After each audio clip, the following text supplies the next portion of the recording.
Welcome to another episode of the Virginia Investor Podcast. Today is an episode about what it really looks like to get started in real estate investing today.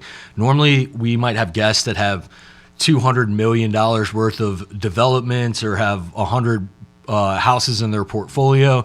And today, there has been someone that I've been keeping my eye on in this area that has been doing everything right, getting started, getting his name out, trying to get rolling in real estate, and is now taking action in real estate and making moves.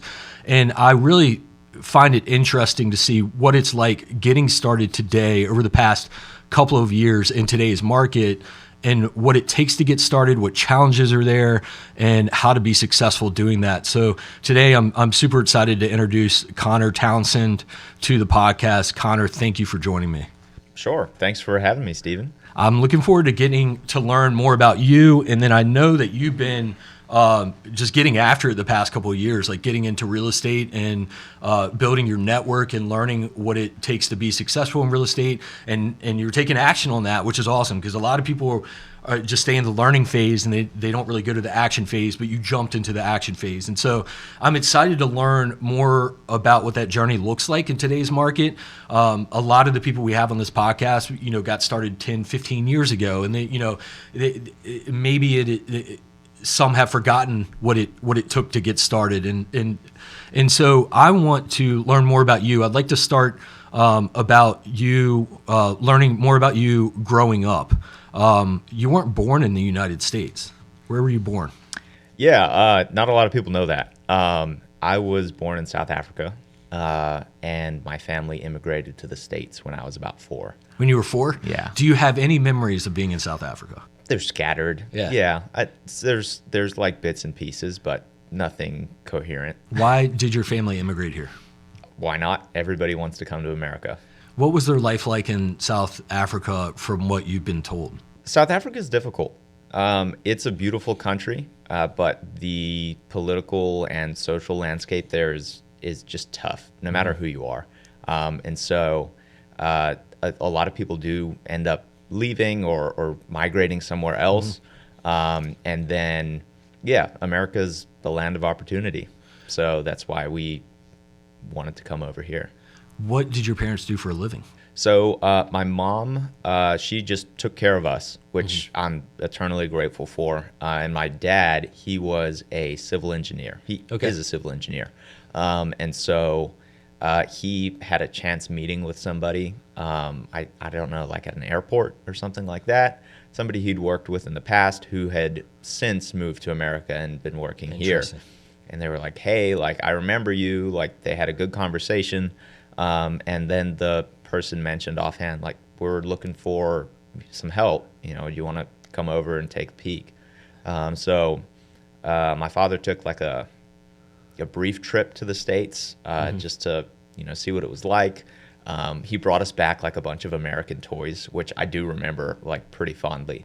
The type that like you press a button and it like talks to you or something. That was really cool. But yeah, after that, not too long after that, we did like make the move over to the States. That's awesome. So he had a job lined up when he came over here. Yes. And that was a good reason to come, right? He had it figured out. And so it's still a massive move. Do you have any siblings? I do. So at that time, I had a younger sister. Okay. And then when we were here down in Florida, my little brother was born. Okay. So all right. Yeah, he's the only one who didn't need like a green card or any immigration stuff. Yeah. I'm just thinking about like the big risk and the big move to like convince your family to go to a whole different country far away, a whole different continent, right? And so he took that risk. He had a job lined up and then moved to Florida. Now you were still young, but like, do you know what your family's experience was like when you guys first landed in America and started to operate as a family or as civilians? Yeah, so it was really difficult because first of all, the conversion of currencies is atrocious, going from the South African rand to the American dollar, right? So even back then you weren't getting much, and now I think it's even worse. And so like that was difficult. Another thing, it's interesting, like hearing their stories about it now, because at the time I didn't realize a lot of this stuff. Like it was just, we were doing the thing, but they told me that they had this whole plan of like, you know, what car they were going to get, and they'd budgeted for different things. And then they got here and they didn't have any credit, right? No credit score. Yeah. So like all of those things that you thought you were going to be able to do, that you did have enough money for, like were gone, because now like nobody will give you a loan. So you don't exist from their perspective, like you're a ghost. And so that's something I did hear a lot about, is how unexpectedly challenging it was to be able to kind of like build that up from nothing. Do you know how they got started without credit? Because I imagine they had to find a place to rent. I would assume, or maybe they lived with someone they knew or something like that. Yeah, so I think in the beginning it was like a private landlord who met them and was like, yeah, like these people I can rely on to give me rent. Also, we didn't immediately go to Florida. We went from living in South Africa to living in a small town in southwestern Virginia, actually, called Wytheville. I don't know if you've been there or been out there, but it is this tiny, like, time-locked little capsule, and it was a major culture shock. But yeah, like that's where his job took him. Like that's where he landed there? Yeah, that's where like the job took him initially, which was, I mean, it's just hilarious because there's, even though you're both speaking English, like there is a translation problem. So that was fun. And then, yeah, the private landlord was like a big help. And then also, if you don't have credit, you just have to buy stuff cash. Right. So like, they ended up buying like a dinky little car, like all cash, because that's what they could afford. Right. And then we had to go from there. Right. But you know, all the money that you thought you were going to be able to spend on different things, like now, that all went into transportation. Yeah. Right. So, yeah, very quickly upon moving, you know, the plan had to shift and adapt. That's a rough plan. That's a rough shift too, because yeah, you think you can leverage like what cash you have across multiple different like assets or places, and they all have to go to like one or two, and that's it, right? Yep. Man, that's wild. So for you growing up as a kid, what was life like? I mean, you were very young in South Africa. What was life like? Did the majority of your childhood, was that in Florida? Yeah, I would say so. So probably about a year or so after, maybe even less than a year after we moved, the job took him to Florida. And that's where I spent most of my time growing up. So, and we moved around a couple spots in Florida as well. But yeah, that's why like the weather outside, don't like it. It's too cold for me right now. And I guess, what was it like growing up there? Did you play sports, like good in school, academic, like kind of what was that? Yeah, I did okay at school. Like I was never a fan of homework. Never did it, actually. And so those classes that were heavily weighted towards like homework actually were tough for me. The ones where the test was, you know, most of your grade, I did great on, because I could just like show up, take the test, and I'd be fine. Getting along with the other kids, I don't have much of an accent anymore. There's a reason for that. Like, people don't like other people that don't sound like them. Yeah. They don't trust them, all that stuff. So there was some of that, like where I intentionally was like, okay, like let me make sure I, you know, sound like everybody else. Interesting. And then, yeah, of course, all the things you hear about Florida are true. Yeah. You know, so it was a really cool, like, wild place to grow up. Right. Did you play sports? I played everything, like anything with a ball, anything without a ball. I never was on a sports team, just like couldn't figure out a way to, you know, make that happen. And so, yeah, sports, school, like none of it was consistent, I'd say. Right. And we did move around, you know, a fair bit. So, you know, not a lot of like staying power there. Right. How did you end up in Virginia? Same thing. Job Your moved. Father's job? Yeah. Job moved him over when I was like probably a freshman in high school. Okay. And so, yeah, and that's where we've been since. Was that Richmond? Yeah, it was. Richmond area? It was the Richmond area. And so, like, after that, kind of stayed put. And then, yeah, that was an interesting move as well, because, like, it was, you know, like, I think we moved during the winter, which, I mean, it was just awful. Like, as we were coming up, like, there was a snowstorm. But, yeah, like, I've started to like really appreciate what Richmond's like, and Right. it's a really nice environment for what I'm currently doing. What year did you move to Richmond? Do you remember ish? I'm really bad at math, Steven. So I can tell you that I was about 14 at the time. But yeah, whatever that is. So, what I would say is like, for me personally, my opinion of Richmond is around 2014 to 2016, it became an awesome place to be. Or it started to become an awesome, maybe like wasn't fully ratified awesome at that point, but there were a lot of changes in Richmond with all kinds of restaurants and breweries and park systems and outdoor festivals and events and things like that really just changed the landscape of the city that has just been incredible ever since. And I remember I grew up in the area and knew that I never wanted to live here and never wanted to stay anywhere close to here. And then I had moved to Florida for a little bit. I lived in Florida for a couple of years. Oh, no way. Yeah. Whereabouts? Orlando. Oh, yeah, okay. So cool. I was in Orlando for a couple of years and then came back to Virginia. But then I went up to Northern Virginia. And when I went up to Northern Virginia, that was around like 2015, 2016. I remember calling my buddies and like catching up with them. I was like, what's going on? And they were like, we're at this festival. We're hanging out with all these new people. And we're, out to, and I was like, you're not in Richmond. No. You're not. Yeah. Anyway, they were having a blast. I ended up moving back to Richmond, and it was a whole different world. Like it was just a different landscape of opportunity, and I love the area since then. Like it's a really good place to be. Oh yeah, for sure. And even on the business side of things, like Richmond is a really great place to have like gotten a start in real estate. Right. Insane. Yeah. And it's only been recently that I've like started to realize that. Yeah. Like you hear about other markets in the Right. country, and it's like, oh wow, like I kind of like got a lucky, first chance at it just being here. That's exactly how I feel about like the property management company. If we were located in other markets, I'm not sure we would have seen the success that we've seen, but because we're located in Richmond, there's a number of things. I mean, it's the actual real estate market, but it's also the people that are here with like abundance mindsets and helping people win and succeed and working together and stuff like that. It's really awesome. Like what community is here, but also what real estate market is here and exists. And of course, when I say Richmond, I'm talking about Richmond and surrounding areas. Not like, sometimes I'm not a huge fan of the city of Richmond, but the surrounding areas, Central Virginia region is just a really cool place to be. It is. Did you go to college? Nope. What was your decision on that? What was your thought process?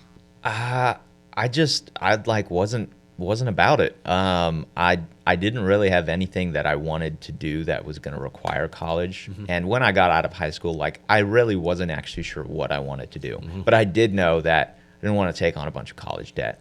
Yeah. And so that has turned out to be one of the best things that I never did is, not go to college, because I can't think of any degree that I would be using, actively doing what I'm doing now. Right. All of this was learned through experience. Did you have any pressure to go to college that you had to like kind of just say, no, I'm going to do my thing? Or was it just kind of like up to you to make that decision? No, not really. My parents were pretty supportive of what I wanted to do. And I think like I'm really grateful to them, because the biggest thing they've done is given me this, like they've put me in a spot where like there's all this opportunity. Mm-hmm. Like if I do think of like what things would have been like if I wasn't right here, I mean, who knows, right? So they kind of like let me explore what I wanted to do. Actually, I think when I met you, I was like painting apartments, right? So definitely not a white collar job, no college degree required, but surprisingly difficult. So no pressure there. Cool. Did you, what kind of, now you mentioned like you didn't really know what you wanted to do, but how did you view money or finances at the time? Was it just like, I need to get a job to pay my bills, or did you have any idea of like what investing was or anything like that at this time? No clue. Yeah. No clue. It was the first one. I just was like, I need some money, like I need to be able to take care of myself, pay for gas, all of that stuff. So it's like, okay, I got a job. And then actually like around the time I was getting married, I was working that job. And the great thing about it was I've always been like a big listener to things. And so anytime I could have the radio on or something playing, like I'd be listening to it. And so when AirPods came out, I was super excited because, I didn't have the cord messing with me as I'm working. So I had my AirPods in. I was listening to podcasts and audiobooks and stuff like that. And so I listened to Rich Dad, Poor Dad. And I do still remember the moment when I was like listening to Rich Dad, Poor Dad. And I was like, while you're painting apartments. Yeah, like what am I doing? All right, cool. So let's break this down a little bit. So you're painting apartments, right? You're getting paid, you're getting some money, you got a job, right? But there's no like real ambition for all of this like real estate investing and stuff. It's just like you're gonna do well. You're gonna get a job. You're gonna get paid. And you're gonna figure it out, right? But there's not a whole lot more of like foresight. I think after that, like that you knew. Right. Yeah. Right? I didn't really have like a super solid direction that I was going in. Exactly. Got it. I think my biggest question is, why were you listening to Rich Dad, Poor Dad? Because there is good music. There are interesting fiction or nonfiction books. There are all these different things that you could be listening to. So there had to be something there. How did you hear about Rich Dad, Poor Dad? How did that come across your radar? And why were you listening to that book?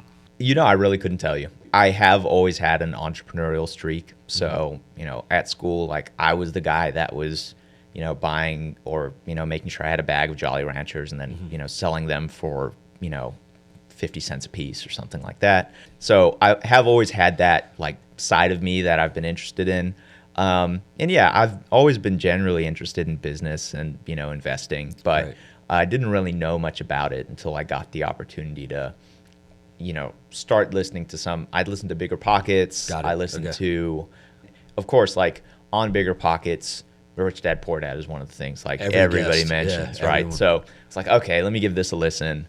And so you found Bigger Pockets first, and then naturally you have to read the book after that. I had so much time to listen to stuff because I was just working by myself all day, like alone in apartments. Right. And so it's really hard for me to kind of pinpoint like the order of operations of like what sparked what. But something happened there where like I came across stuff and started listening more and more to investing-based content, real estate related content, and then like finance and stuff like that. That's awesome. For some reason, it's really intriguing to me to understand how people started down that path, which is why I like go deep on these questions. Like someone listening might be like, what is the point of figuring out like why?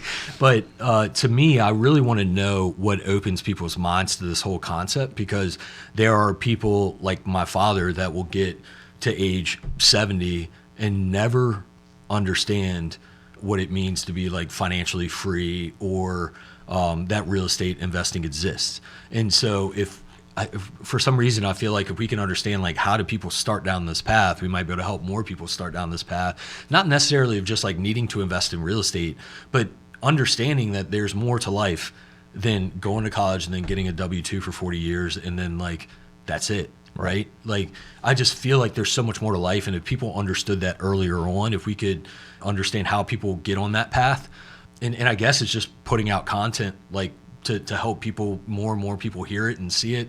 Again, it wouldn't matter to me. I would care less if people did real estate or invested in some other way. But I think it's important that people understand that they don't have to do what everyone teaches you have to do growing up. There's so many different things you can do with your life. Yeah, and I've always been a little contrarian in that regard. So, in school, like I was never like the straight A student. I was never the guy who was like on the sports team.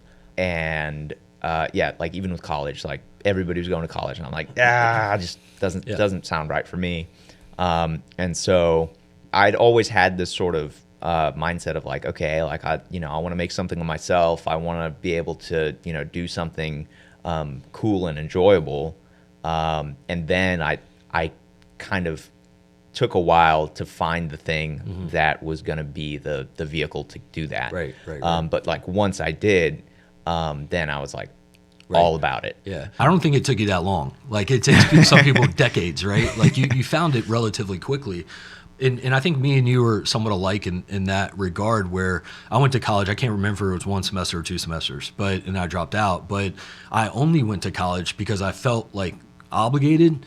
I had no passion or desire to go. I did not want to go at all, but everyone was doing it. And then when I went to college, I was like, well, if this is what everyone is doing, then why am I doing it if I want to do something different, or want to if I want to do what every single other person is doing? And again, that's not always true. That's just what was going through my head at that time. Like, college serves a purpose for many people, but for me, it was almost like it gave me a lot of fear that if I'm doing exactly what everyone else is doing, then I'm not going to get where I want to get. And whether that was right or wrong at the time, it is what I decided. So I dropped out of college, and that's when I moved to Florida, right? Oh, okay. So I moved to Florida when I was 19 and lived there for a couple of years, which is a wild story in itself. But it was similar, where it was like I didn't really just want to do what everyone was doing for the sake of it. I felt like something was sort of wrong with that.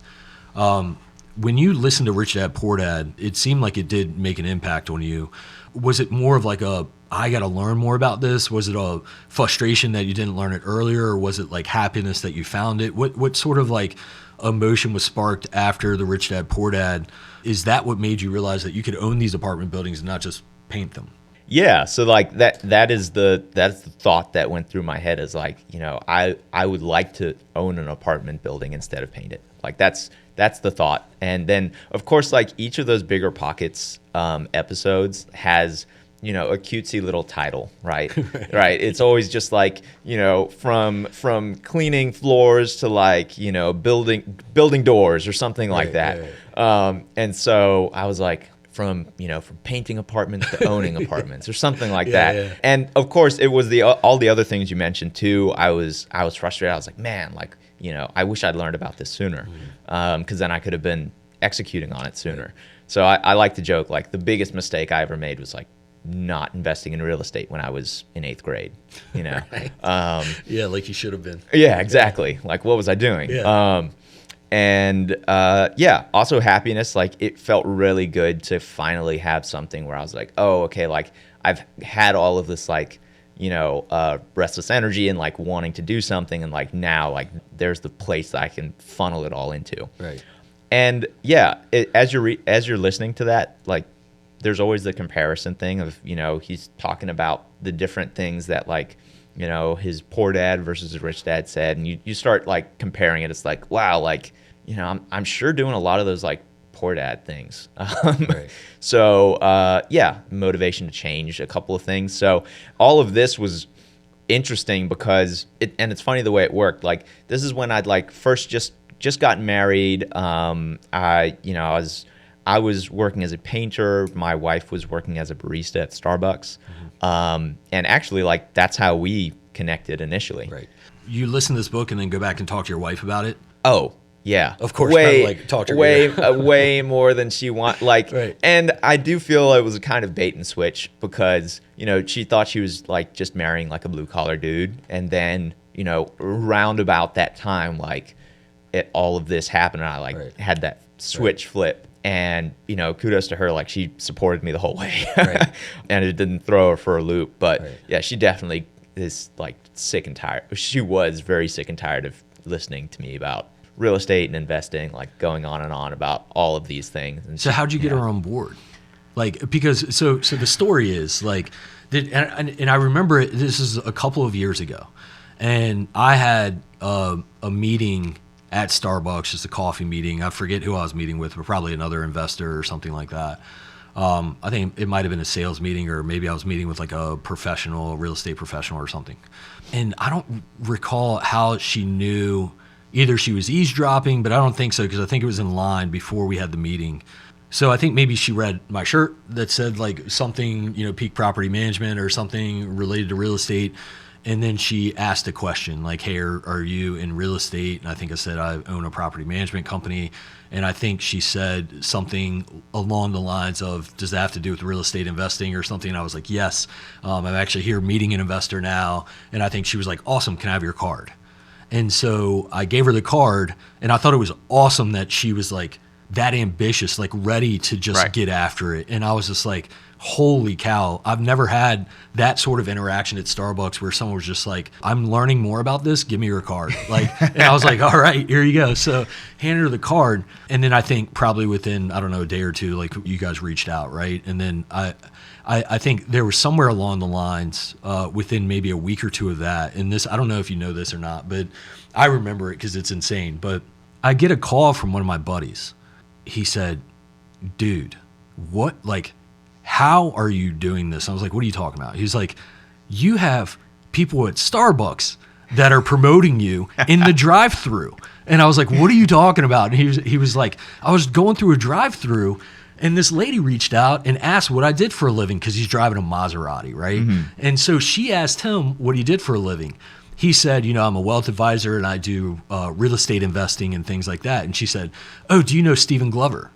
And he said, yeah, I do. We're good friends, And then she handed him his coffee and he drove off. And then he called me right after that. He was like, dude, how are you like getting your name out in this Starbucks? And I was like, I started laughing. I was like, I know exactly who that is. I was like, she's awesome, man. Like she's, so it was a cool story. That is great. And this is my first time hearing it, but it like doesn't surprise me at all. Yeah. So Carly, she's always been like super gregarious and outgoing. I think that's what made her such like a great barista, and she would actually talk to people, actually be interested in what they're doing and who they are. So that's her like superpower for sure. Mm-hmm. And yeah, like that's the whole reason that we initially met, and then that kind of, I guess, is the thing that propelled me into some of the more like actionable steps that I took as opposed to just listening to podcasts or audiobooks. So do you remember where we met, like in kind of what the discussion was? It likely was either at a Starbucks or it was at our office or something. And then likely it was, I assume it was you guys like just asking how to get started, like saying what your goals were and asking how to get started. I do remember like I got your card. I can't remember if I gave you a call, but I do remember we had set something up where I was going to come over to the office and you were just going to like chat with me. We're going to meet. And this was pretty cool because, I'd never met you. Like It was just, from a card that she'd come home and been like, hey, like, I spoke to this guy. Yeah. And so I do remember setting everything up, and I think I'd emailed you. Mm-hmm, probably. And then you emailed me like right back. I was like, and I was like, no way. Like, it's almost like I'm texting this guy over email. Yeah. That has always stuck in my head of like, I've never gotten faster email responses than from you that day. And so, yeah, we came over, I think we met like at one of your conference tables or something like that. And you just walked me through, how to get started, like, and what the lay of the land was. I had a billion questions. Right. And so and they were probably stupid questions too. But yeah, you did a great job of like walking me through, okay, what it looks like, what the different ways that you could get into real estate investing were.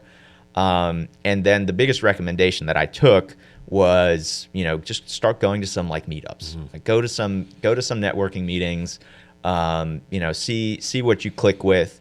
Because I was all like bright-eyed, like I didn't really know what I was going to do.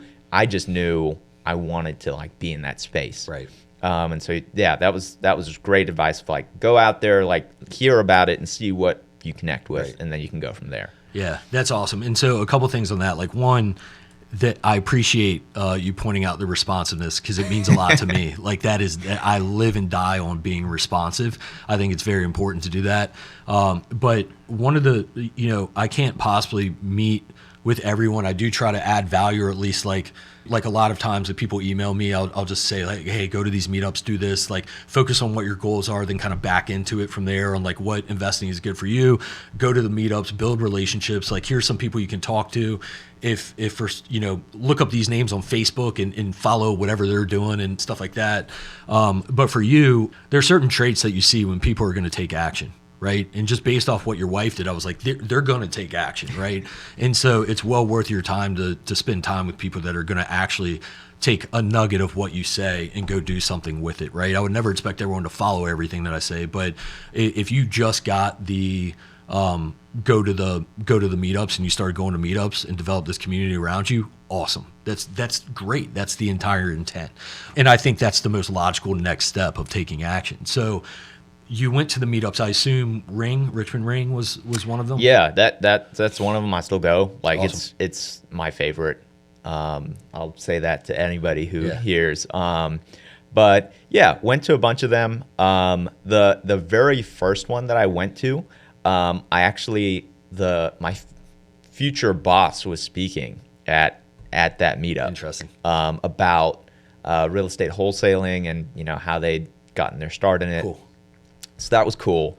And then one of the second or third meetups, it was probably the third meetup I went to, was one of those. I think they changed the name. It used to be an 8-till event. That was the one I went to. Yeah. It was on a Saturday, and it was summertime. Were you door knocking? I wasn't. It Okay. was the backpack drive. Okay, got it. Okay. So, and I'll never forget this. Like, I showed up and I didn't know anybody there. Somebody had just told me like, hey, you should go to this thing. Yep. So I went, and they were like, hey, like, where's your backpack? And I was like, oh, like what backpack? Like what did I need to do?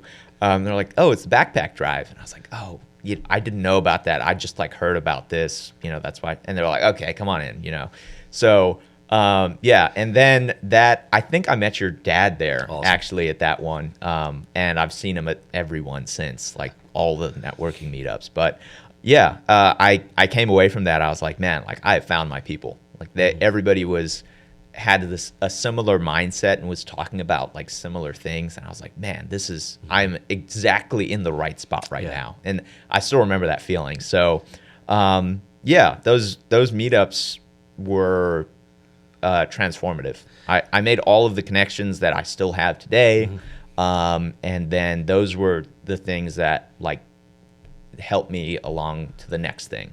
What was your strategy walking into those meetups? Because I think a lot of people know that there are meetups, and if they're anything like me, they're shy, they're introverted, they don't want to like go up to anyone and start a conversation, right?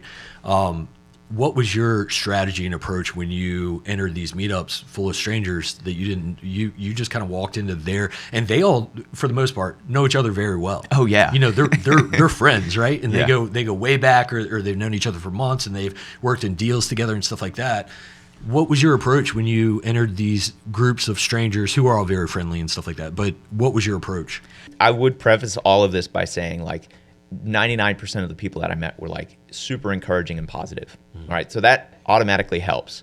And yeah, I kind of had a similar mindset to my wife of like, if I want to get after it in this real estate thing, like I just got to meet people. So I just walk up, introduce myself. Hey, like, I'm just getting started. Like, I'm Connor. What do you do? Like that's something like that. It's a exponential curve when you meet one or two people and then they're like, oh, let me introduce you to so-and-so. So yeah, very quickly, like got to know everybody, got to have conversations with people, all before I'd like done any sort of investing or anything like that. So yeah, I guess an approach of just being friendly and then,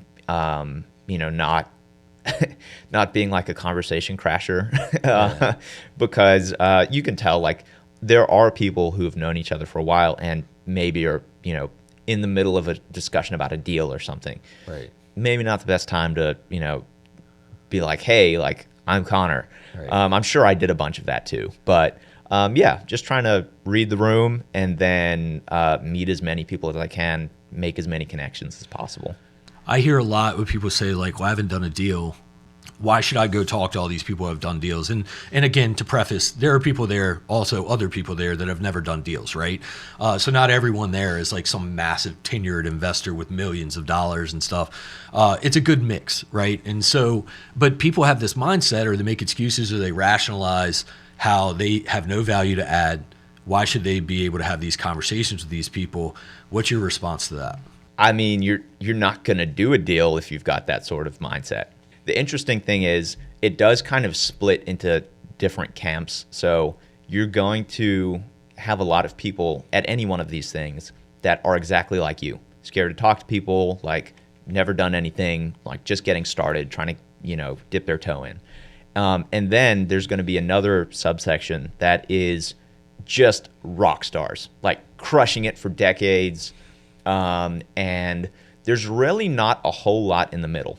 And I feel like it's because you either just stay in that pool that is always at zero and never does like one deal. Right. Or you do a deal and then after that, like it's over for you. Like you just are doing more and more, right, and you go all in.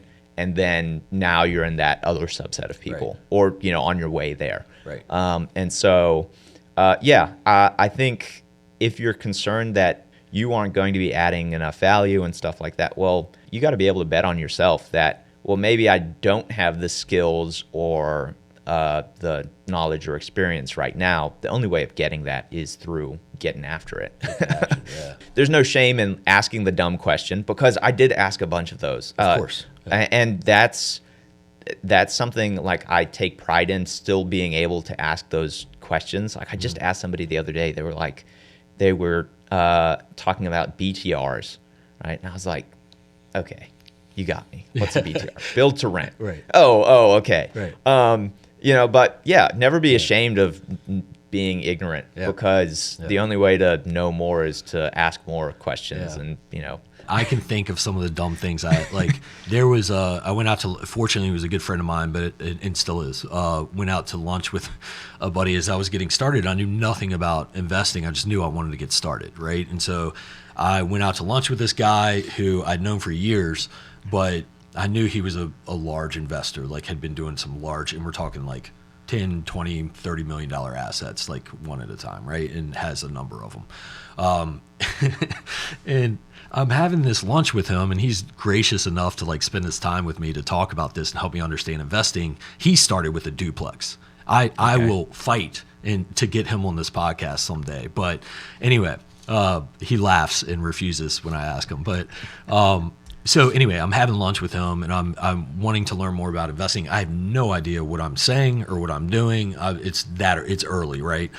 And I remember walking out in the parking lot afterward, and like we're going to our separate cars, and I remember saying like, hey man, if you find a single family house that would be good for me to buy, let me know. And I remember his facial expression was just like, he was very nice, but he was like, all right, man, all right, I'll do that. Have a good day. And then looking back on that, I'm like, this guy is not like, it was the most ridiculous, absurd thing for me to say to him. Like, and I just had no idea what I was talking about. But the thing was, is like, I also knew I didn't know what I was talking about. I wasn't faking anything, right? And I was very humble and had some humility that like, man, I'm learning, like help me. And I apologize if I'm asking really dumb questions. I just need to get started somewhere, right? So I think having that humility is a big thing, because a lot of people who I shouldn't say a lot of people, there are some people who enter real estate investing to become millionaires and buy the Ferraris and Lamborghinis, which no hate on that if that's what you want to do. But like, if you enter to do that, you're going to have that attitude when you walk up in the meetup, and you're going to be like, yeah, man, you know, I'm going to get millions of dollars. And all these people who are actually like in the fight doing it that have millions of dollars are going to be like, it's not how it works. I know. They're wearing Crocs or, driving a beat up car or something like that. Ironically, that's another thing, is all of the realest ones are the most down to earth. Right. That's what I've learned as well. Yeah, and they're never, like, at least for people who are getting started, right? That, you know, worry that you're going to put your foot in the mouth. You are, and all of the people who are doing the best are going to be very forgiving of that, because of your enthusiasm and, you know, your willingness to take action, all of that stuff. And all of the people who aren't okay with that, like, they're not for you. And there's not many of them, like, who have the staying power to stick around and be really successful. Right. So, yeah, ironically, like, there's that expression of like,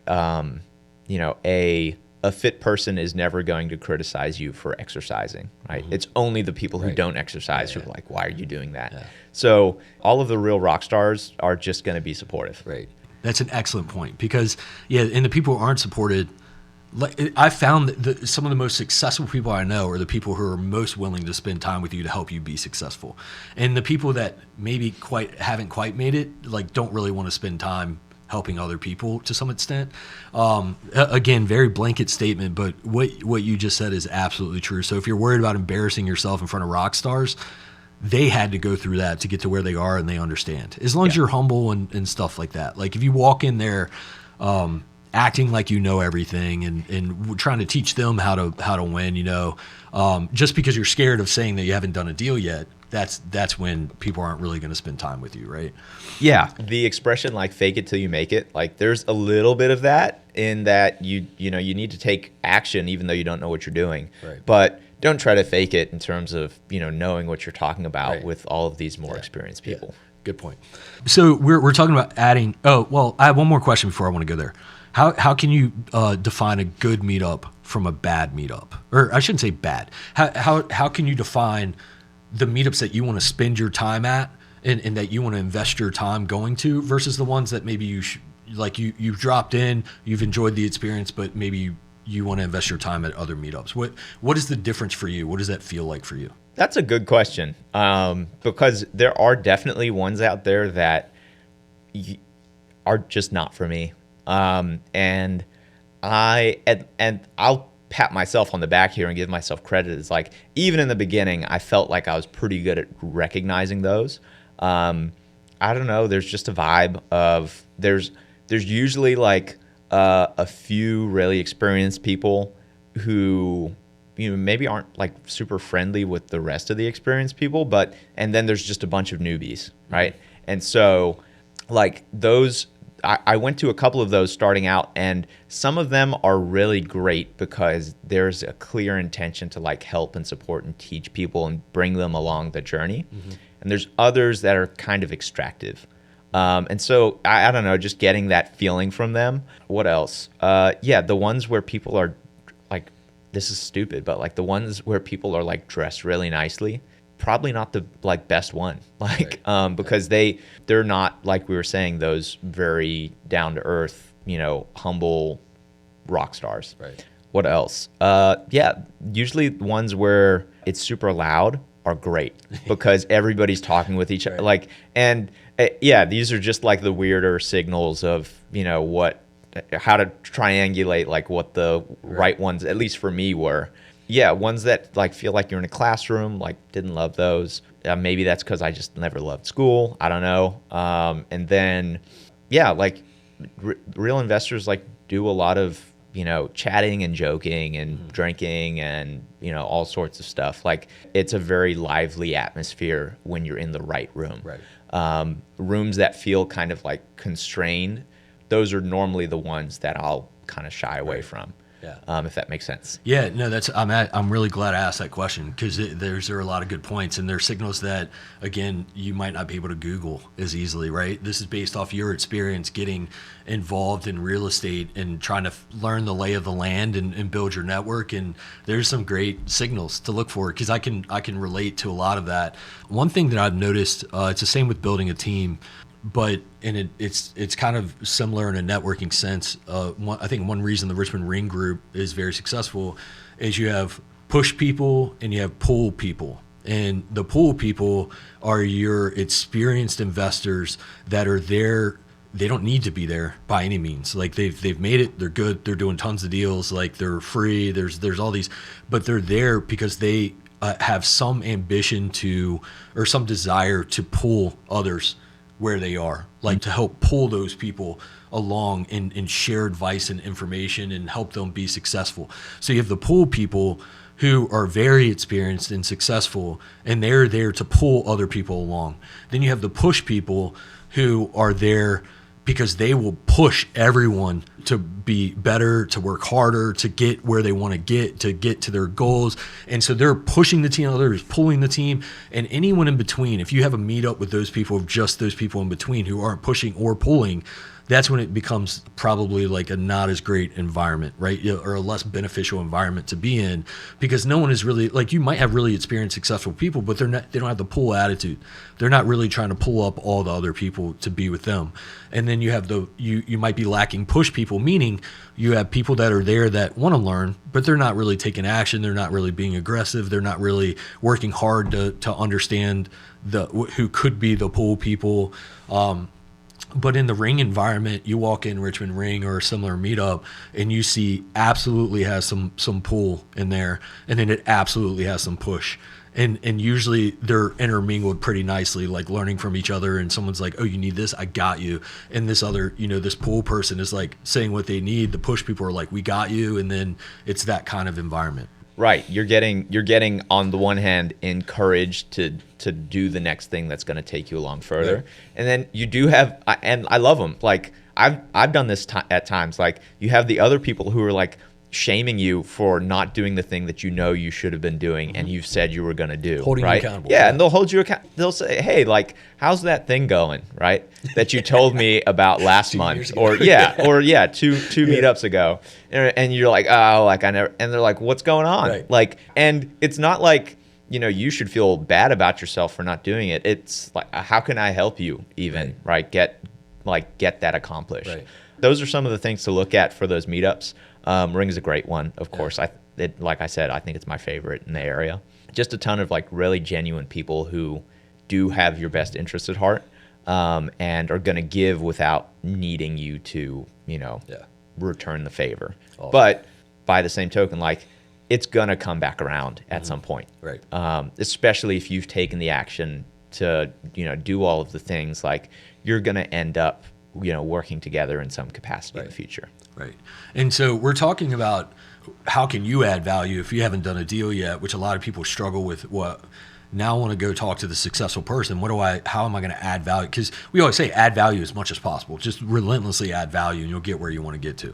But the people starting off are like, well, how can I? And so you found a way to do that. You said your first meetup actually ended up, the speaker was your future boss. One ways that you added value was to go work for that investor, right? What did that look like? How did that come to fruition? Sure. So yeah, like after the meetup and hearing what they had to say, I like walked up to them and I said, hey, like, you're doing exactly what I want to do. How'd you get started? Asked a bunch of those dumb questions, and they gave me some, like, to their credit, like really simple, constrained advice. Which is rare. Like a lot of people will just fire hydrant you, with all the things. They just gave me a couple things and they're like, start here. Then the next time I saw them, I was like, hey, like I did all those things. Awesome. What's next? Right. And even that will set you apart, because a lot of people they'll get advice, but they'll never act on it or do anything with it. So I think that, is it adding value? I don't know. Like at the very least, you are actively taking their advice, which means they didn't waste their breath when talking to you. And yeah, so like didn't immediately do anything with that relationship. But then, at some point later down the line, they were like, hey, we need somebody to answer phones for us. We're too busy. Right. And so I was like, well, I've got this job painting. Like, it's not like I need to be painting all the time, or I have a job that I can't walk away from and take a phone call, as long as as long as the apartment's painted at the end. Right. So I was like, sure, I'll do it. I'll do it part-time, like whenever, just, hook me up. And then whenever I get a call, like I'll put the roller away and I'll pick up the phone. And that like went really well. After that, went and like transitioned into a full-time position, kind of like a dual role of managing leads and then project managing as well.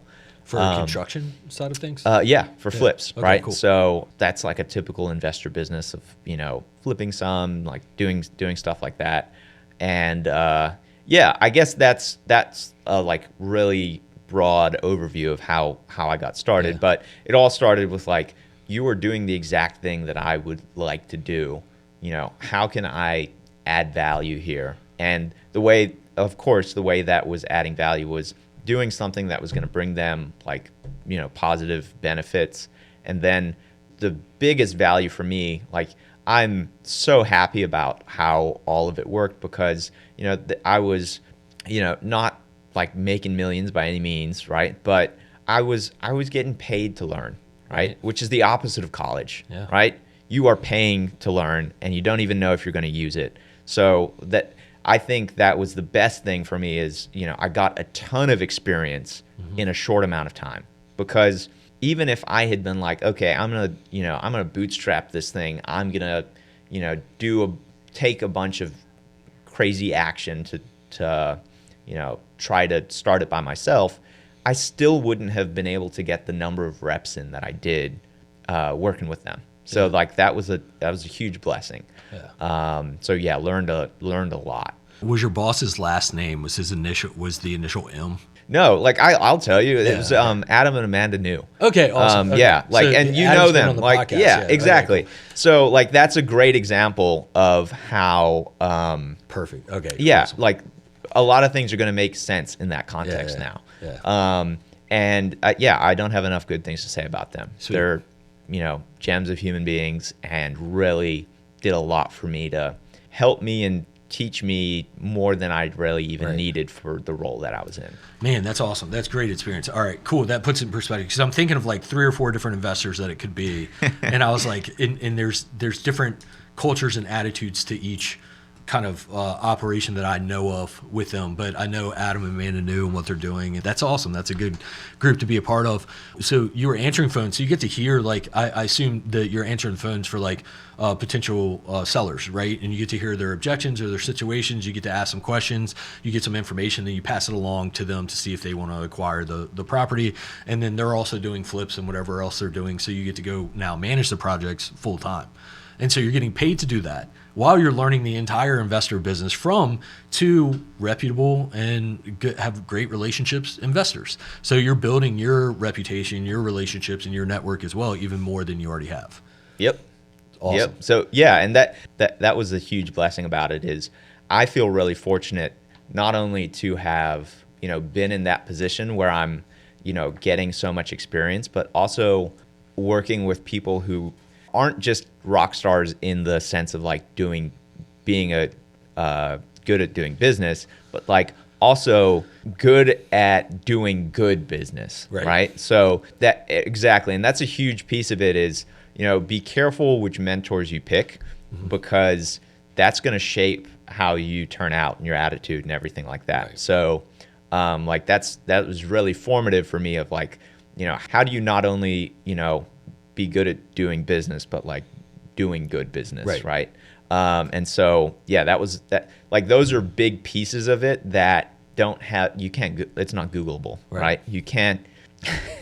just this week, I gave him a call because, there was a seller who was getting catfished, right? And it's like, how do I deal with this, right? Because obviously, I want a deal, right? But how do you navigate that? And like, I'm not going to buy her house, but I left her better than I found her, which is a piece of the business that you can't learn from everybody. Right. So, yeah, putting yourself in those right groups and like being associated with people who are doing good business is important. Very important, especially in a market like Richmond. Yeah, because Richmond, one of the things I'm grateful about is it is a small enough pool with a big enough market, right? So there's enough to go around, but everybody also like is able to keep tabs on one another, and you can't get away with too much for too long with as small of a group as it is,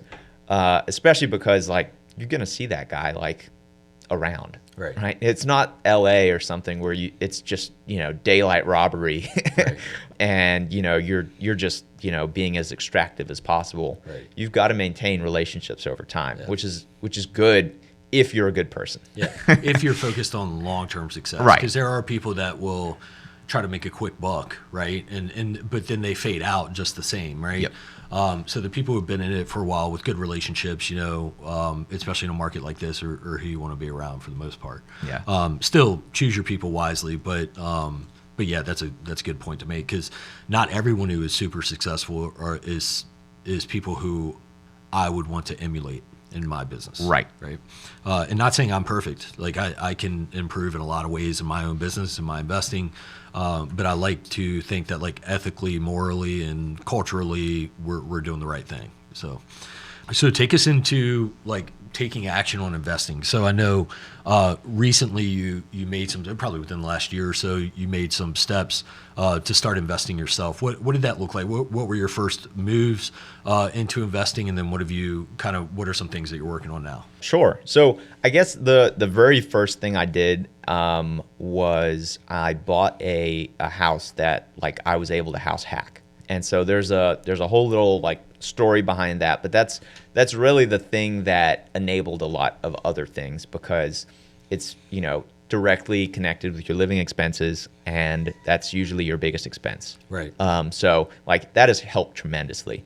And you know, there's like been an evolution there of, okay, you know, let's start doing a long-term rental and then transitioning to midterm or Airbnb, stuff like that. Right. So I've gotten a good bit of experience just on the landlording side, Right. just doing that. And it's only one unit. Right. So Was this the ADU as well? Right. So Yeah, this awesome. is like, this all coincided with like my first house purchase, right? Because when I met you, the Starbucks that you went to and met Carly at was maybe 2 minutes walk from our apartment. Nice. Right. And so we were living in an apartment, and it's like, this is another one of those like crazy random meetups. Is I was painting a house. I don't usually paint houses, but I was painting a house, and as I was going back to the truck to get something, I saw somebody that I recognized from one of the meetups, Ford. Okay. And I saw Ford, and I was like, "Hey, Ford, what's up?" And he kind of recognized me, but he was like, "Yeah, do you want to see what like I'm doing? This is my Airbnb right next to the house." Sweet. And like he took me around and he showed me in, and I'm like in paint clothes and stuff, and he just cleaned the place. So I was like, you know, not wanting to get paint all over his nice clean Airbnb. Right. He was explaining to me how it worked, and he's like, "Hey, so like, there you go. At what are you up to? Like, what do you know?" And I was like, "Oh, like I'm, you know, looking for I can't even remember what I was trying to do at the time, but it was something to do with single family housing." And he's like, "Oh, like, you know, where do you live?" And I told him, and he's like, "Dude, you got to buy a house, right? How are you going to buy houses if you don't like have a house?" Not the right advice for everybody, but for me, like that just kept ringing in my head, and I was like, okay, yeah, he's right. Like I've got to have a solid foundation before I move to, you know, everything else. So started looking at how house hacking works, and then I just sent Carly a bunch of, you know, really torn up duplexes in the city. And she said, "There's no way that I'm, you know, moving from an apartment to like a duplex in the city. That's worse, right? I'll find something I want to." And she did. Like I mean, it's a great setup, a detached like unit. It's like a 2-2, Right. you know, That's in our awesome. backyard. Yeah, Yeah, that's it's awesome. That was the first thing that really set up a lot of success after that. And you did a long-term rental there. Like you went through different phases. Yeah, but so- are you doing long-term now? No, so now it's midterm Airbnb. Okay, got And it. I wanted to do midterm and Airbnb at the start, and then some other investors I'd gone on a trip with, like a masterminding trip. They were like, "You've never done this before." And I explained to them my situation, and like buying this house was like going to take almost all of my savings, right? And they're like, "Just get a long-term tenant in there, like baby steps," right? And it's great advice because, you know, that gave me the ability to like recuperate over the next year and, you know, figure out how to do the long-term thing. And then, you know, when they'd moved, they're the best tenants I think I'll still ever have. Likewise, those investors had given me all the advice on like, okay, this is how you find a good tenant, all of that stuff, you know, make sure you're doing it right. So all of this success, right, is all from great advice that I've been given. For sure. And like through the network, right? So that's a huge piece of it. Right. People will often say like, take this with a grain of salt, or, you know, people will understand where you mentioned earlier, some people come at you with fire hydrant information, right? It's just like way too much to consume and understand. Do you have any examples of like some advice that you shouldn't have taken or you knew not to take, or how do you kind of differentiate between the advice you should take and the kind of the grain of salt area? The biggest thing is realizing that any advice that somebody's giving you is really more a reflection of the advice they wish they'd have gotten. So I think you should look at who's giving the advice. You should look at where they're at. And then maybe the story, every tidbit of advice, unless it's something, you know, ultra generic, like your network is your net worth or something, right? We've all heard that, and it's trite, but it's true. Right. But any more specific advice than that has a lot more to do with the person who's giving it. And so, yeah, keep that in mind. Like, not everybody's advice is going to be for you. They're different people. They had a different situation. Like you were mentioning earlier, a lot of people bought 15 years ago, and they'll still give you the advice that they wish they'd gotten starting out. But the market and the landscape has completely changed. So it's outdated. Don't be afraid to kind of read between the lines and take things with a grain of salt, because not all advice is the right advice for you. Right. People have different goals. They have different mindsets. They Yeah. have different beliefs as to what is true and what can be accomplished. For me, I will talk to experienced people, and I kind of like generically say, take 10% of any conversation that you have from anyone, experienced, not experienced, new, old, young, anything. Like, take 10% of, there's probably 10% you can take from that and learn and understand, and then do what you want with that. Like, but it's probably pretty rare that 100% of what advice you're given fits your exact goals, your beliefs, your capabilities, what you want to accomplish. Because you could, part of that aspect is like, you take advice from billionaires, and yeah, it's probably really freaking good advice. But at the same time, are you trying to, you want to go through a number of divorces and not know your kids? And like, this is not saying you have to do all that, but I'm just saying there's a lot of things you should take into consideration when you get advice from someone. And so take things with a grain of salt, and maybe try to take something from every conversation, but be aware of what you're taking out of that. Yeah.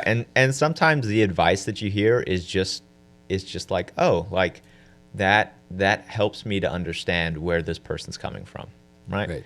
It doesn't even necessarily have anything to do with you. Right. Yeah, exactly. So you have this ADU that is now as a short-term rental, and you went through the long-term rental phase.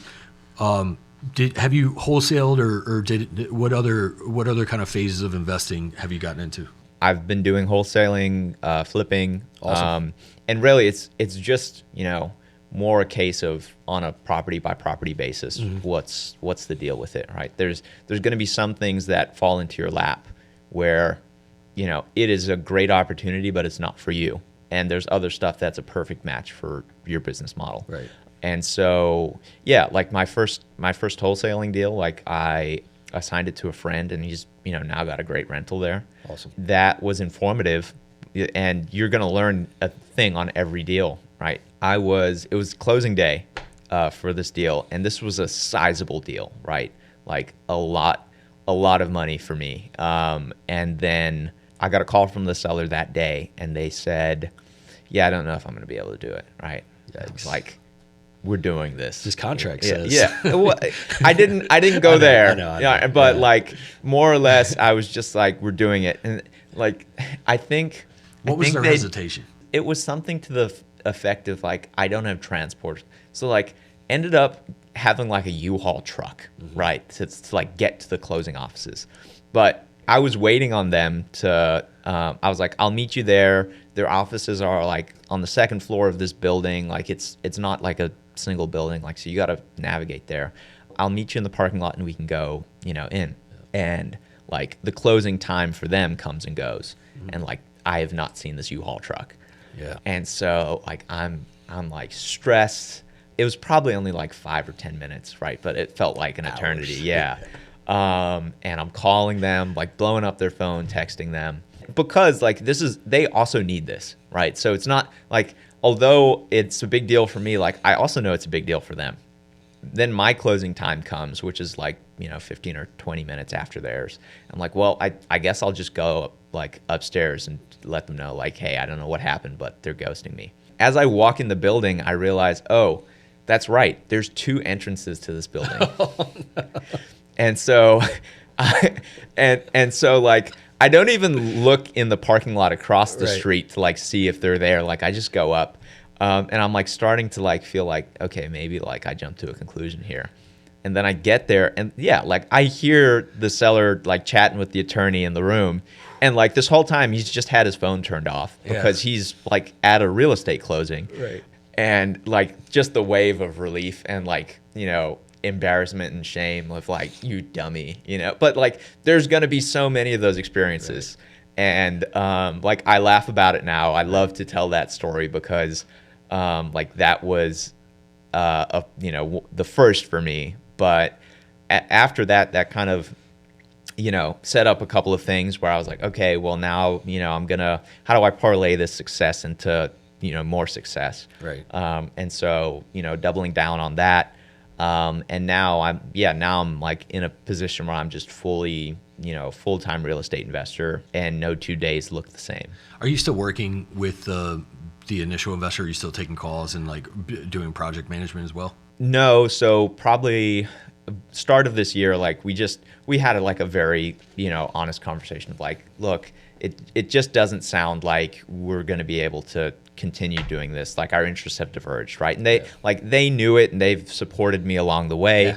Yeah. We're still on great terms. Right. And the same thing for me, like I'm still super appreciative and happy about, Absolutely. all of the experience that I was able to gain with that, and the value I was able to provide. Right. So yeah, like all of the best relationships work that way, is like we're both cheering each other's future success on. Right. So I've been doing it probably for the last, it's still less than a year, but in the spring it'll be close to a year. Awesome. Of doing it myself, and learning a ton through the experience. Yeah, that's awesome. So wholesaling and flips, and then your goal, like what's next for you? You want to build the rental portfolio? Is that your aim? Yeah. So like I was telling you, that ADU is really the only unit I have so far. And so, yeah, I think being able to accumulate a couple of assets would be something that I've got on the horizon of like, okay, now I've been able to provably like do the transactional side of things. I know how to do the long-term side of things. I've just got to, have that right opportunity come along and then execute on it. Right. And so, yeah, I would say that's future is like making sure that, everything's not just a transaction. Right. You do get like sticky fingers and like keep something. It's still early. Like don't stress too much about that, because I actually had one of the conversation I just had on the episode with Brandon Beachy.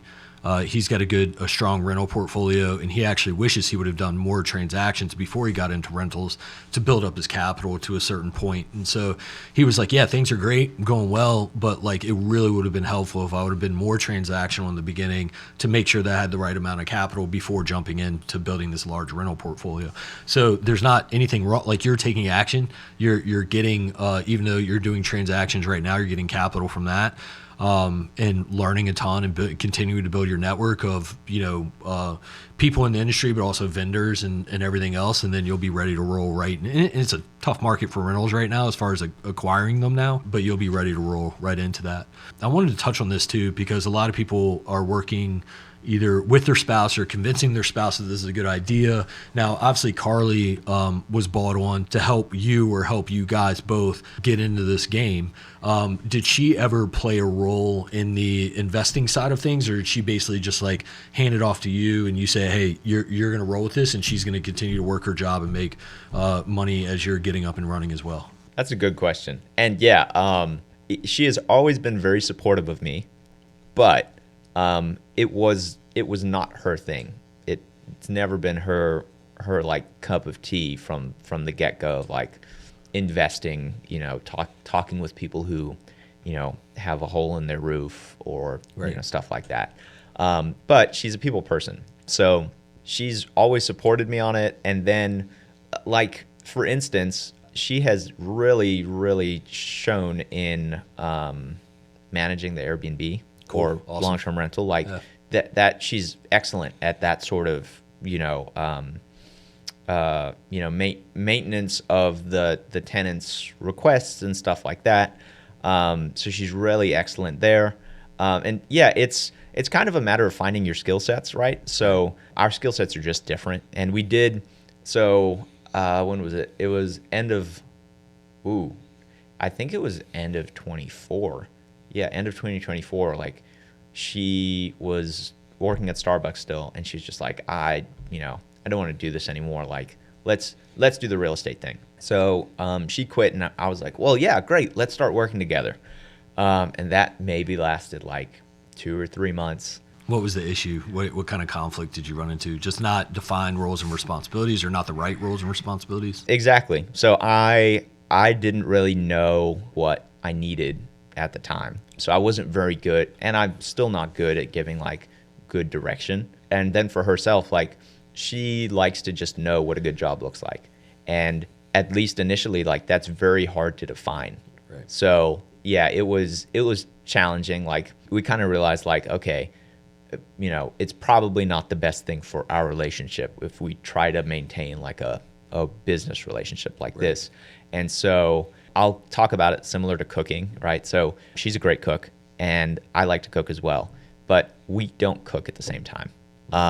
If I'm in the kitchen, like, I'm cooking. She's in the kitchen, she's cooking. And so it's similar with that of like, I don't really try to step on her toes with the Airbnb stuff. She'll help and support me with any of the, you know, off-market or investing stuff. But she's really kind of found her stride recently, at least, with the like real estate agency side of things, which is nice and complimentary. Getting licensed or anything? Yeah, I mean, she's licensed, and like I think she's on her second like you know, sale. Awesome. Now. So cool. Yeah, like all in a couple of months. Yeah. So she's, you know, she's crushing it there. And then yeah, I think it's just about being honest about realizing, okay, the different skill sets and roles, like you just got to be in the right seat, because if you're in the wrong seat, like even if you're doing a good job, you're not going to enjoy it. Right. Yeah. And neither is your partner. No. Yeah. So you're just going to be at loggerheads the whole time because yeah, neither one is feeling like they're doing a good job or fulfilled at what they're doing. So yeah, finding, even more important than having somebody to fill the role is having the right person to fill the role. Right. Yeah, and it's interesting because you have experience working with Adam and Amanda New, who are married, and they work, from what Adam says, they work very well together, and by all means, it looks like they do, right? They're awesome people. They're at all the meetup, like they're both very invested in their company. They're at all the meetups together and things like that. Well, Steven, I've seen how the omelet's made, okay? Yeah. And let me tell you, it's exactly how he describes. Yeah, they are great together. I can't imagine it being different, right? Yeah. I can't imagine it being any different. Yeah. So, and it's cool because when he came on this podcast, we spent some time talking about that. It was like, how do they work so well together? And it was finding the right roles and responsibilities and understanding what their strengths and weaknesses and kind of feeding into each other and understanding like what each person wants to do and where they find that fulfillment and enjoyment and things like that. And they both are very strong at what their roles and responsibilities are, so they do very well. And then I think it kind of flipped to me, and I was like, man, I don't know that I would be able to work with my wife. Nothing against my wife. She would be an absolute rock star to work with. It more would be on me. I just don't know that I want to look at her as like a business relationship. I want to look at her as the mother of my kids, my wife. You know, I don't know that I would want any sort of money to be like her role to involve making us any money or anything. I don't know. And so, but then he kind of twisted it and he put some different dynamic and perspective on it.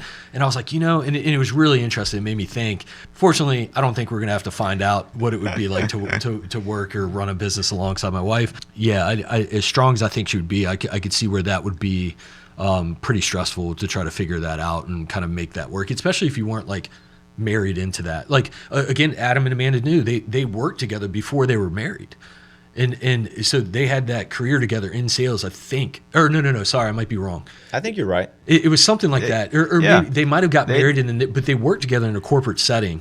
He might have introduced his boss to his wife or vice versa. But either way, they worked together in a corporate setting before they went off in their own business. So I think they had that understanding of skill sets and strengths and how they operate in a professional setting, either while they were married, before they started their own business or anything like that. So yeah, and that I think that's, if you're going to do it, like that's an important distinction to make, is like, okay, can we work together and also like work together? Right. I do think that for people, because yeah, like I was telling you, real estate investing was never like a goal or a dream of Carly's. Right. But she did support me the whole time. Right. And that's crucial. Like for anybody who's like wanting to get started and you're in a relationship, like the other person doesn't have to be, you know, gunslinging right next to you. It's great if they are, but they do need to be able to support you, because it is tough, right? So you can't be like fighting all these battles, you know, trying to, you know, make a deal happen or get a project completed and then like come home and fight a battle about doing that, right? Yep. The buy-in needs to be there. And so I actually think that the way that it's taken a long time. Like she's now like doing real estate full time, which I'm happy about, and she's happy about, which is important. It's not now like I feel like I'm forced into this role. But the thing that changed that really was the house hack. She found like she had a lot of skills in that arena. And then also it was a fantastic publicity stunt for how real estate can change your life, because you go from, paying all of this money in rent every month in an apartment to, like we're not being paid to live in our house, but it is significantly different now that you have a rental that's bringing in income. Yeah. It is very real that you can see that difference. So you just need to have like enough positive experiences like that in order to have that support and that buy-in. And if you don't, like, that's more important than any of the like deals or skills you try to gain, because you're not going to be able to apply it effectively if you're, fighting on both fronts. Yeah, that makes perfect sense. If someone who is listening today wants to get involved in real estate and is stuck and they don't know what to do next, what is your advice for them? I'll actually give the same advice that I was given, which I still think about all the time, is focus on just-in-time learning rather than just-in-case learning. That really was huge for me, because I, had a tendency to get stuck in analysis paralysis and, like constantly taking in knowledge and learning about stuff but not applying it. And so the truth is, you really don't need to know what the second or third step is. You just need to know what the next one is. Right. And so I think that's important. If you're feeling like you're stuck, like just figure out what the next step is and then do that. And then once you've done that, like trust that you're smart enough to like figure, or not even, you don't even need to be smart enough. You like, I think dumb action is better than like smart inaction, right? Mm-hmm. So you can do the next step and then make sure that you have built a network that is good enough to like inform you of what the one after that is when you get there, right? Yep. And you're not going to be wasting their time now, because you've already done it, and you need some help, and they're like more than willing to help you. Right. So it's not even necessarily about you being a real estate guru or knowing everything. You just need to know the right people who can help you, on those future steps. Right. Like that's a big anxiety reducer in a way, because you don't need to know everything or how to, do steps A through Z. You just need to know how to get to B, right. And then you'll take it from there. Yeah, that's exactly how I got started. Like I just knew A to B, and then I knew someone who knew B to C, and I knew someone who knew C to D, et cetera, et cetera. And then once you get to Z, you do it all over again, but you have a much better understanding, and you have faith in who you can go to help you get to Z again. Exactly. And you can meet more people who help you get to Z again, et cetera. But yeah, you certainly, that's the reason why professionals exist where they do, is to help you get through certain processes, right? So you have to trust to some degree those professionals to help you get through these processes, and you can take action. Now, I think you phrased it differently than what I'm used to, but like dumb action is better than positive inaction. That's a great way to phrase it. I phrase it a little differently, but that's very important to me. And you can look at it as the analogy that I use. I did not make this up. I think it actually, like Jocko Willink, I think is where I heard it. But he's like, man, if you're looking at that GPS and you entered in an address and you haven't made any movement, it just sits there and spins around, and it spins in circles, right? And it doesn't orient itself. You take one or two steps in a direction, you know if it's the right direction or the wrong direction, because the GPS, it allows the GPS to orient. And so we've all been sitting in our cars, in the parking lot, to go somewhere else, and it's just spinning. You're like, all right, I don't know, but you have to drive a few feet, and then it orients, and you know if it's left or right, or if it's forward or backward, right? But you don't know, and you could sit there and just let it spin forever and just be like, I'm not making a move until this thing tells me where to go. Or you could just move a few feet, and that few feet isn't gonna affect anything in the long run of your journey wherever you're going. It's just a few feet, and it allows it to orient, and then you know where to go after that. Right, that's a great point, because there's the one line of reasoning that goes, well, how am I going to get to where I want to go if I don't know where I am, right? But to your point, you don't know where you're at until you start moving, right. And that's how you figure it out. Right. And so, yeah, there's so many times where I've been like in my head about, okay, what am I going to do here? And then I just think to myself, like, okay, if I were like 20%, less scared of what I was going to do, or even just like not thinking about any of the second order things, like what would be the next thing, and then do that. And most of the time it doesn't work out. Some of the time it does. But if you just do that enough, you end up going through so many things and getting so much more experience than you would just sitting there agonizing over 100%. The next step. Yeah. And so, yeah, I think that's the thing that like would help, at least that helps me to get unstuck. Yeah. Still. That's great. Great advice. How can people find you? Like social media or something, like, is that the best? That's a bit of a embarrassment for me. At a meetup, I guess. Like we'll run into each other, I suppose. People can find me on Facebook. That's probably the most reliable way of finding me. At least everybody in the Richmond market seems to use Facebook. Yeah. And so, that's probably the most reliable way.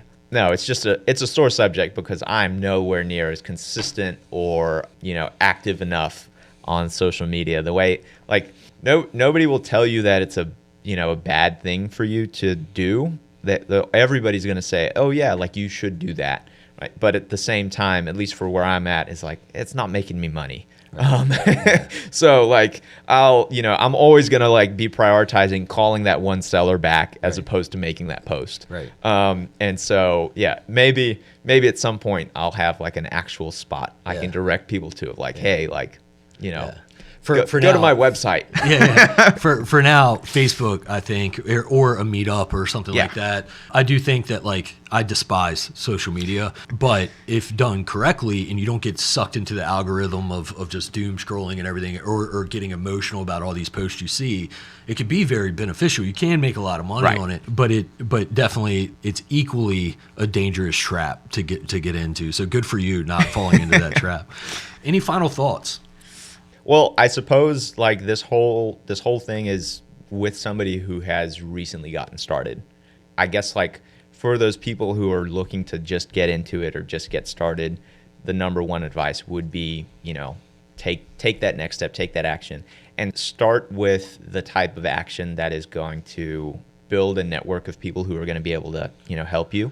Because none of my success up to this point would ever have been possible without meeting individuals like yourself and the friends that I have, and that I know. Like, I would say that is a bigger piece of it than you would imagine, and it will take you further than you would have thought if you are, diligent about building and maintaining relationships. That's a powerful way to wrap up. I agree 100%. Thank you so much for coming on this podcast and sharing your journey getting started. It's not the easiest market. You're in a great geographical area, but it's still not the easiest market to grow in.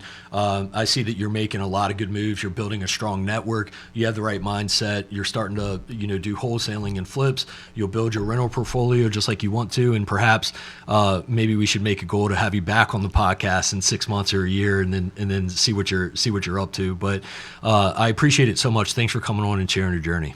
Thanks for having me, Stephen.